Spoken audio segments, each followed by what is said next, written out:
Чикаго. 22 мая 1920 года. Толпа из 1000 человек стянулась на улицы Саутсайда. Это была похоронная процессия, где украшенный цветами гроб медленно волокли под удивленные взгляды обывателей, доселе не видевшие подобного в своем районе. Неудивительно, ведь длинный кортеж в сопровождении духового оркестра был большой редкостью для этих улочек.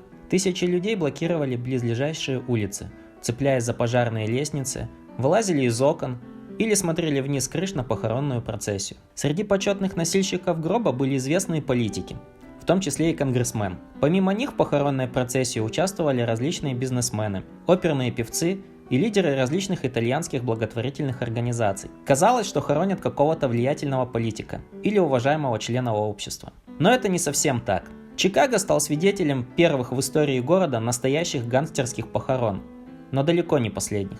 Политики и уважаемые люди несли по улицам Саутсайда гроб с телом человека, на которых он буквально вырос. Улицам, где он управлял борделями. Улицам, где он освоил политическую коррупцию. Улицам, где он стал королем проституток и абсолютным королем ночной жизни Чикаго. И, наконец, улицам, где он в итоге и нашел свою погибель. Эти первые гангстерские похороны Чикаго имели некий символизм, поскольку человек, которого провожали в последний путь, в какой-то степени был одним из тех, кто стоял у истоков той организованной преступности города, когда уличные преступники и политики перемешались в одном котле с целью извлечения максимальной прибыли от преступной деятельности. Этот человек проложил дорогу легендарному Аль Капоне, который на него работал недолгое время. Этот человек создал группировку, которая менее чем через десятилетия поглотит весь город, а через несколько десятилетий фактически станет угрозой национальной безопасности. Это история человека, который фактически задал тон организованной преступности Чикаго, и чье наследие продолжит легендарный Аль Капоне.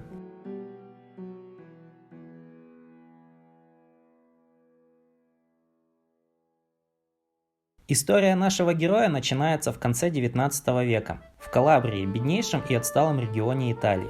Там расположен маленький городок под названием Колозиме. В то время там проживало около 3000 человек, а в городок вела всего одна дорога. В этом городке проживала одна огромная семья, фамилия которой была созвучна с названием городка – Колозима. Хотелось бы немного рассказать про отца нашего героя. Луиджи Колозима был трижды женат и трижды становился вдовцом. Первый брак подарил ему первенца, второй брак принес ему 2 сыновей и 3 дочерей, а третий прошел бездетным. Наш герой родился 16 февраля 1878 года от второй супруги Луиджи. Это был третий по старшинству ребенок. Мальчика назвали Винченцо. Вскоре у маленького Винченцо появятся еще 3 сестренки. Хотя все дети ходили в школу, но только средний сын и средняя дочь Луиджи научились писать и читать. В середине 1880-х годов мать Винченцо скончалась, и Луиджи женился в третий и последний раз. После кончины третьей жены Луиджи перебрался в деревушку Петилья Поликастро, к востоку от Колозиме. Вместе с ним и переехала самая младшая дочь, где выйдет замуж. А тем временем ситуация в и без того бедной Калабрии все ухудшалась. Луиджи столкнулся с проблемой, как вдовцу прокормить и воспитать 4 детей. И он принял отчаянное решение отправить старших сыновей искать счастье в Америке, в надежде, что те там смогут чего-то добиться. Один только юный Винченцо был полон энтузиазма. Но отец боялся отправить его одного. Поэтому он отправил с ним его самого старшего сына Антонио в эту невероятно долгую и сложную поездку. Это был 1891 год, когда Винченцо, которому едва исполнилось 13, и его 21-летний брат Антонио отправились в Америку. В то время в Калабрии еще не полностью провели железную дорогу, поэтому путешествовать между городами можно было только на осле или пешком. Достигнув Козенцы, они сели на поезд до Неаполя. В мае Антонио и Винченцо сели на трансатлантический лайнер «Альсатия», который шел из Неаполя в Палермо, а затем в Гибралтар. 3 долгих недели они бороздили океан, пока судно наконец не причалило в порт Нью-Йорка 3 июня 1891 года. Братья Колозима пробыли в городе совсем немного и скорейшим поездом направились в Чикаго, проехав полконтинента. Почему Чикаго? Да потому что это был крупный и развивающийся город, где в то время собирался огромный капитал, поскольку шло масштабное строительство железнодорожных путей, которые должны были соединить всю Америку. И именно Чикаго был в эпицентре этого масштабного проекта, являясь единственным политическим и деловым центром за пределами восточного побережья. В Чикаго в то время стягивались все слои населения, как политики, бизнесмены, так и простые работяги, в том числе и иммигранты. Город развивался семимильными шагами, поэтому братья Колозимо и решили начать свое путешествие к американской мечте именно оттуда. Братья Колозимо поселились в иммигрантских кварталах, к югу от делового центра города. Антонио, который просто выполнял наказ отца провести младшего брата в Америку, не выказывал абсолютно никакого интереса оставаться в этой стране. Он возвращается в Колозиме, где в итоге женится на местной девушке и проживет там всю оставшуюся жизнь, пока его младший брат будет становиться королем преступного мира Чикаго. Первым шагом, чтобы молодого итальянца приняли в новом для себя мире, было взять себе американское имя. Навсегда избавившись от Винченцо, Колозимо стал называть себя Джеймс или Джим. Он проживал в маленькой колонии итальянских иммигрантов с материкового юга, которая была расположена всего в паре кварталов к югу от делового центра Чикаго. Как и все иммигрантские кварталы, район Леви, где рос Джеймс, был настоящей выгребной ямой. Именно там он испытал на себе все изнанки американской мечты. Именно на тех улицах Джеймс впервые вступил на криминальную дорожку, занимаясь карманными кражами с такими же детьми-иммигрантами и обирая уличных торговцев. Его первой постоянной работой была работа разносчика газет. Около 3 ночи итальянские мальчишки просыпались, чтобы забрать первые выпуски утренней газеты. Суть в том, что они дрались друг с другом в попытке забрать как можно больше газет, которые выбросят с газетных повозок. Так и зарабатывали деньги. И так Колозимо начал понимать, как все устроено на улицах. В свободное время он проводил также, пытаясь заработать чистильщиком обуви на улицах. Помимо этого он еще продавал жвачку и обчищал карманы, иногда выполняя мелкие поручения для местных мелких гэмблеров и различных сомнительных личностей. Вскоре Колозимо окажется на железной дороге, где он получит первую настоящую постоянную работу. Он работал водоносом для строительной бригады. Когда ему исполнилось 15 лет, Колозимо теперь стал рыть канавы, класть сваи и так далее. Он был физически крепок и вынослив, заслужив репутацию в своей бригаде. Зарплату он тратил в своем районе красных фонарей со своими товарищами. Именно тогда он уже стал понимать, что влечет в этой жизни больше всего.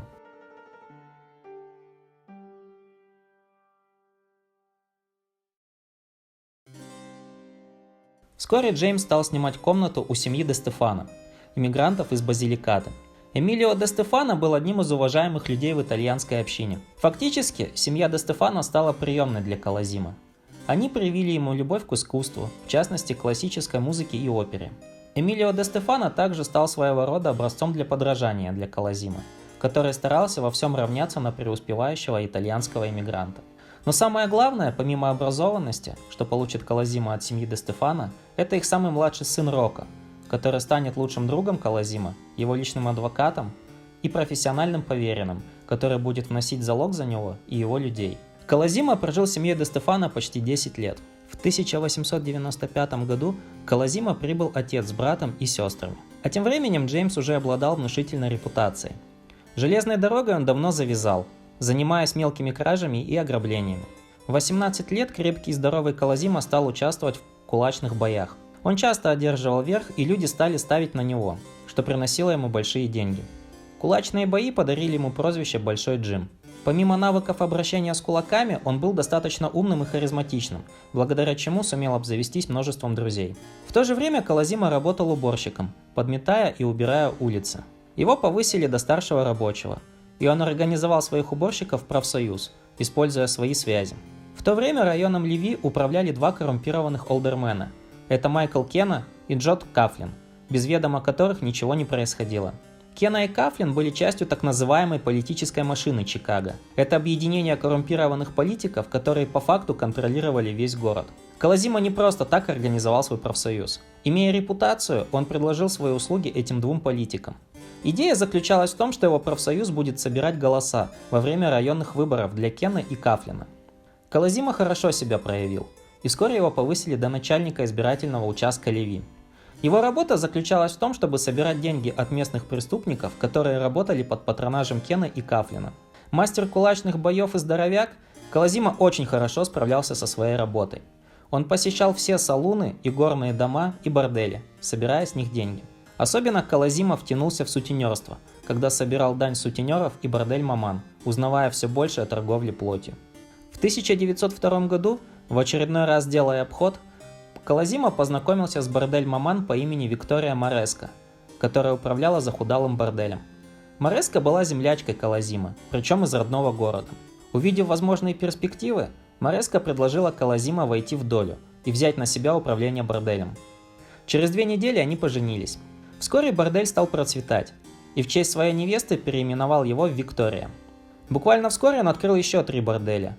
И к 1903 году он установил контактные связи в Нью-Йорке, Сент-Луисе и Милуоки, откуда в Чикаго привозили белых рабынь. Это уже служило доказательством тому, что Колозимо обзавелся преступными связями в национальном масштабе, который он приобрел благодаря своей невесте и ее семье.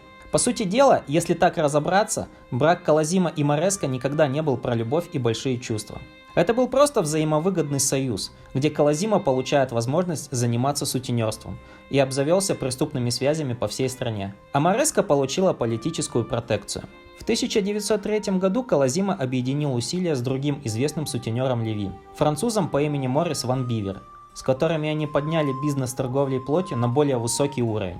Ван Бивер со своей женой управляли 2 огромными борделями, и с помощью Колозимо также установили связи по всей стране, где женщин обращали в проституцию. В течение следующих нескольких лет они привезли более 600 молодых девушек в Леви и другие точки по всей стране.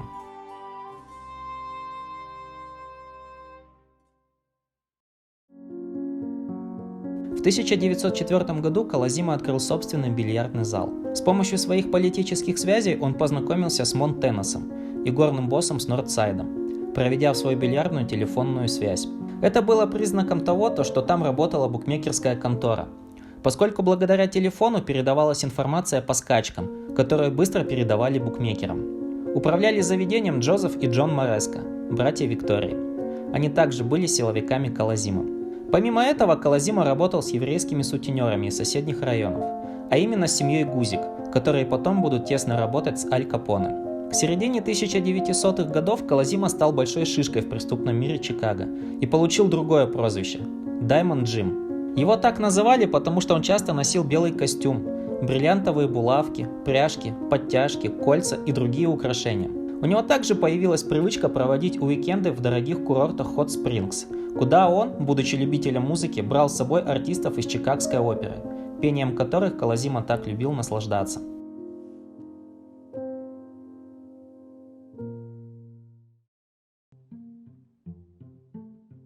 В 1909 году Колозимо открыл салон на Арчер-авеню.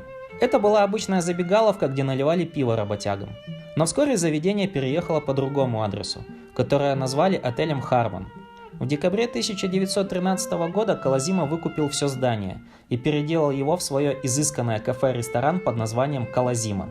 Как и положено было его яркому и предприимчивому хозяину, заведение было украшено позолоченными дверными ручками, зелеными бархатными стенами и потолком с фресками, на которых херувимы танцевали среди облаков. Но главной архитектурной фишкой этого заведения было то, что на самом деле это было 2 отдельных ресторана. Например, в час ночи в одном заведении гас свет, и посетители перебирались в другое. Это была главная фишка заведения во время сухого закона.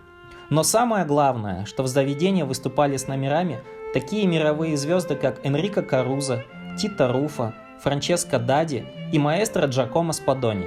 Клиентура Колозимо тоже была довольно необычной. Вместе с политиками, мировыми знаменитостями, судьями и бизнесменами за соседними столиками могли сидеть просто известные преступники города. Заведение также служило штаб-квартирой для Колозимо, который проводил в нем большую часть своего времени, лично утверждая и просматривая меню, а также развлекательную программу, вроде музыкальных аранжировок. Еще до того, как Колозимо открыл свое заведение, он уже начал формировать собственную бригаду головорезов, учитывая, сколько он получал денег от своих бесчисленных борделей и игорных заведений. В то время по итальянским анклавам всей страны, подобно чуме, распространялась зараза под названием «черная рука».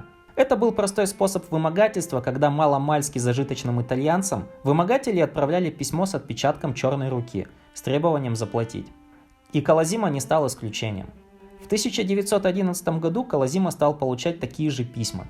Один из источников тех лет заявил, что Колозимо через одного из своих телохранителей, вероятно одного из братьев Мареска, вызвал некоторых лидеров Каморры в Чикаго. История гласит, что произошла встреча, на которую явились 3 итальянцев, которые до этого пытались вымогать с Колозимо деньги. 22 ноября 1911 года на этих вымогателей было совершено нападение. 2 скончались на месте, а 3 был доставлен в больницу. Перед смертью он успел назвать имя Колозима, которого полицейские сразу же доставили к нему в палату. Но пострадавший отказался что-либо говорить, кроме лишь одной фразы: «Колозима предатель». Он скончался на следующий день. Все трое погибших были известны в качестве вымогателей «Черной руки», которые наводили ужас на итальянские кварталы. Эта история поднимает очень важный вопрос касаемо связи семьи Мареско со своими подельниками в других городах, в том числе и родной Калабрии.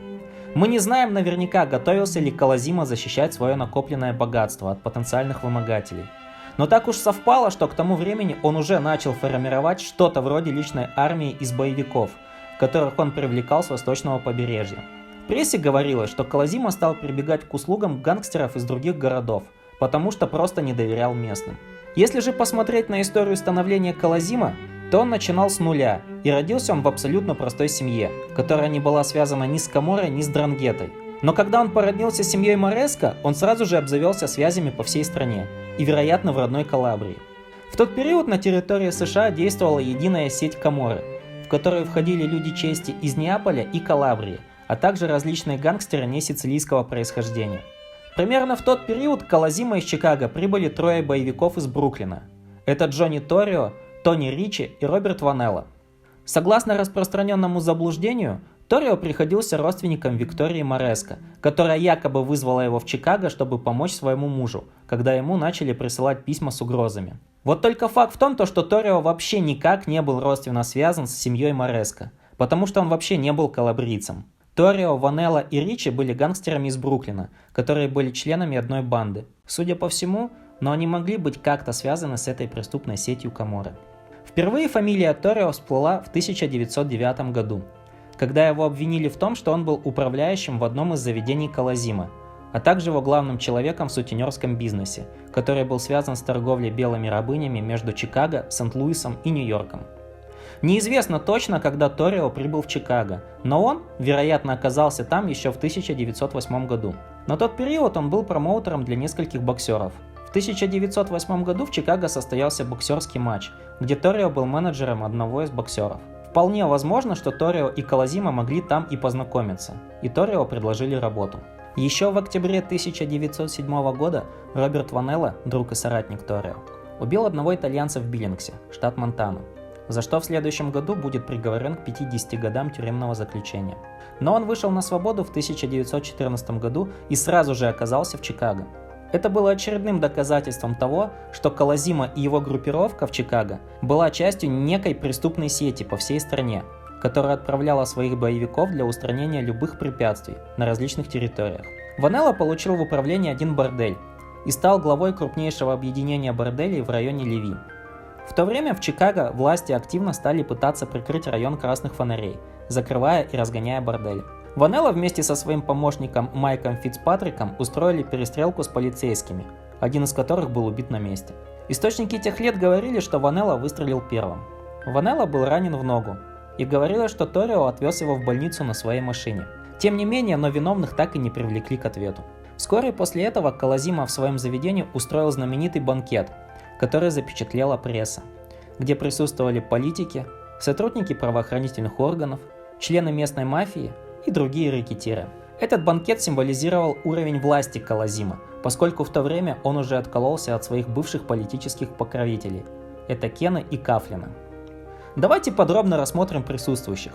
Гарри Кулит, бывший коррумпированный полицейский, который за взятки закрывал глаза на работу борделей в Ливии. А это детектив-сержант Эд Мерфи, который был заместителем начальника полицейского департамента района Леви. Джон Хоуф из того же участка, что доказывало, что вся полиция района была в кармане у Колозима. Джон Торрио на тот момент был правой рукой Колозима. Джозеф Эспозито был членом чикагской мафии, а также членом республиканской партии. Майкл Мерло был высокопоставленным членом местной мафии и видным итальянцем города. Джо де Андреа был земляком Торрио и прибыл в Чикаго в начале 1900-х годов, начиная с самых низов, работая землекопом, а потом занял видное место в профсоюзе землекопов, который он объединил с профсоюзом уборщиков улиц. Он был связан как с Колозима, так и с местной мафией. Также говорилось, что де Андреа был ключевым человеком для местной мафии и Каморры, которым он помог проникнуть в профсоюзы. Его вскоре убьют после этого банкета по приказу мафии.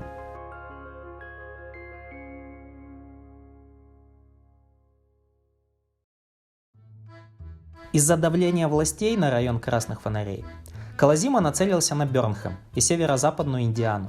Его туда привел один ирландский преступник по имени Джонни Паттон, который в 1908 году стал так называемым мэром Бёрнхэма в возрасте 23 лет. Паттон возглавлял собственную группировку отморозков.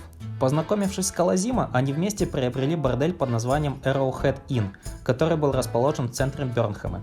Это заведение ранее принадлежало Айку Блуму, большой шишке из Чикаго, который также был замешан в сутенерстве. Вскоре после этого Бёрнхэм стал новой столицей развлечений для чикагцев, поскольку наступала эпоха автомобилей, а город располагался всего в 15 милях к югу от Леви. Заведение в Бёрнхэме стало настоящей дойной коровой для Колозимо и его группировки. А сам он стал почетным гостем в городе, открыв филиал своего кафе-ресторана Колозимо. Империя Колозимо постепенно разрасталась, и ему требовалось все больше боевиков из других городов. К началу 1920 года Тони Ричи вернулся в родной Бруклин, откуда он отправил 2 боевиков. Это Сильвестр Аголье и пока еще не легендарный Аль Капоне. Эти парни были просто на подхвате и проживали на непостоянной основе в Чикаго. Это было еще одно доказательство, что итальянские гангстеры несицилийского происхождения укрепляли свои связи и группировки по всей стране. Тем временем Колозимо все больше укреплял свою группировку материковыми итальянцами в Чикаго. Это был Майк Кароца из Авелина, который работал силовиком на Колозимо, вскоре став для него главным человеком в профсоюзах, и помог заключить альянс с другими итальянскими бандами Саутсайда. Семьи Винчи и Роти были родом из одного города в Калабрии, и они связаны были через брак. Возглавлял их Бруно Роти, который был известным преступником. Скорее всего, учитывая, что семья Роти жила преступной жизнью, они могли быть связаны с обществом чести в Калабрии. Роти через брак были связаны с другой семьей из Калабрии по имени Бертуччи. Эти калабрийские семьи Бертуччи, Роти и Винчи все работали на Колозимо. Винченцо Казмано был еще одним калабрийцем, который возглавлял свою группировку, занимаясь вымогательствами и кражами со взломом. Говорилось, что группировка Казмано вымогала у итальянцев Саутсайда около $15 тысяч в месяц. Он также был связан с другими группировками Саутсайда, как, например, ирландская банда под руководством Тима Мерфи, который ранее работал силовиком в игорном бизнесе для ирландских политических боссов города. Казмано и Мерфи работали вместе. В 1912 году Казмано пережил попытку покушения на свою жизнь, а потом Тим Мерфи помогал ему объясняться с полицией. Группировка Колозимо в то время была очень интересной и разнообразной. Во главе, естественно, стоял Колозимо. Его правой рукой был Джон Торио, который контролировал все бордели. Рокко де Стефано был личным адвокатом Колозимо и поручителем его группировки, а также был контактным лицом с политиками. Братья Мореско отвечали за азартные игры, который помогал контролировать грек по имени Майк Потсон, чье настоящее имя было Михаил Бодоглу, который был известным гэмблером, букмекером и совладельцем заведения Колозимо. Джозеф де Андреа контролировал операции с профсоюзами, пока его не убили в 1914 году. Его сменит Майк Кароца. Роберт Ванелло, правая рука Торио, отвечал за силовые операции, пока не вернется обратно в Бруклин. Ему подчинялись различные временные гастролеры с восточного побережья, как Аль Капоне и Сильвестр Аголье, которых отправлял Тони Ричи из Бруклина. Калабрийские семьи Роти, Бертуччи, Винчи, а также Винченцо Казмано и Тим Мерфи были главными представителями Колозимо в Саутсайде, в особенности с другими бандами района. Помимо них на Колозимо работали представители различных национальностей. Еще был один такой интересный момент в группировке Колозимо, связывающий ее с Каморрой. Когда к нему в Чикаго приехал отец, он привез с собой старую Библию, написанную на греческом языке, названную лекционарием Аргоса. Говорилось, что эта Библия использовалась для церемонии инициации для итальянцев группировки Колозимо. Учитывая, какой сильный отпечаток оставили греки в калабрийской культуре, как, например, греческое название Ндрангета для калабрийской мафии, безусловно, Колозимо пытался таким образом использовать этот древний текст для церемониальной цели, ссылаясь на общество чести в Калабрии. А тем временем Колозимо все пытался проникнуть в новую для себя сферу деятельности, связанную с профсоюзами. Но это давалось нелегко, из-за смерти Джозефа де Андреа и профсоюзного рэкетира по имени Моррис Энрайт, который всячески саботировал действия Колозимо и не пускал туда итальянцев. Проблемой занялись Торио и Кароца, который сменил де Андреа в профсоюзах. Торио обратился к своим знакомым в Буффало, которые отправили человека, известного только по прозвищу Томми Воп. Его видели в Бёрнхэме в компании с Торио и Кароца. Также человек Торио по имени Ральф Бульо подключил к этому делу боевика из Бостона по имени Тони Чифальдо. 3 февраля 1920 года Моррис Энрайт был жестоко расстрелян. Киллеры-гастролеры Томми Воб и Тони Чифальдо были арестованы вместе с Майком Кароца, Тимом Мерфи, Джеймсом Винчи и Винченцо Казмано. Дело развалилось, поскольку гастролирующие киллеры просто исчезли, как будто их никогда и не было. В прессе стали писать, что за убийством Энрайта стояла Каморра, и что Колозимо, Торио, Винчи, Кароца, Казмано и Роти принадлежали к этой Каморре. Фактически то же самое заявление будет сделано следователями, когда позже будет убит Пэдди Райан, правая рука покойного Энрайта, где один из убийц был связан с семьей Роти. Но прежде чем перейти к роковым событиям, последовавшим за убийством Энрайта, надо перенестись в 1916 год. Тогда к Колозимо на прослушивание явилась одна музыкальная группа, состоящая из 4 человек. Солисткой там была молодая миловидная девушка с очаровательным голосом по имени Дейл Винтер. Худенькая и маленькая брюнетка, которая действительно умела петь. Колозимо она сразу же понравилась, очаровав своим пением. Он сразу же дал понять, что она достойна большего, чем выступления в заведениях, и нанял ей репетиторов, надеясь, что она однажды станет мировой звездой.